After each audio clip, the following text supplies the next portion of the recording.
નમસ્કાર, દેશ ગુજરાતના ડિજિટલ પ્લેટફોર્મ પર હું આપનો મિત્ર વિજય ચૌહાણ આપનું હાર્દિક સ્વાગત કરું છું। સમાચારની વાત કરીએ તો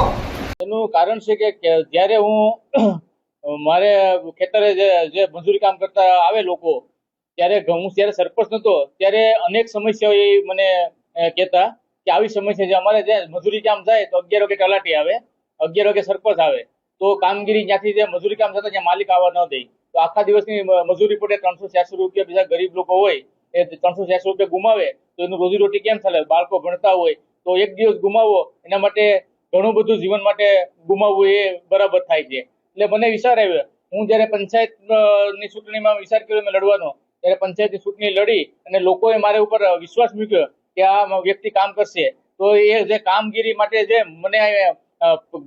વિખ્યાત ગામનો પ્રથમ નાગરિક તરીકે પસંદગી કરી લોકોએ, તો એ મારે સાર્થક કરવી જોઈએ। અને મને વિચાર આવ્યો કે હવે આ લોકો છે મજૂરી કામ કરતા હોય આખો દિવસ, ખેડૂતો આખો દિવસ પોતાના કામમાં વ્યસ્ત હોય અને આખો દિવસ ક્યારે એ પંચાયતે પૂગી શકે? વાડી દૂર હોય, ઘણા લોકો મજૂરી કામ અહીંયા માલિક ન આવવા દે, એટલે મને વિચાર્યો કે રાત્રે આપણે 8:30 થી લઈને 10 વાગ્યા સુધીનો પંચાયત ખુલ્લી રાખી અને હું પોતે કામ કરી દરેક પ્રકારના કામ, વિધવા છે, વૃદ્ધા છે, આવકનો દાખલો છે, આધાર કાર્ડની લગતી માહિતી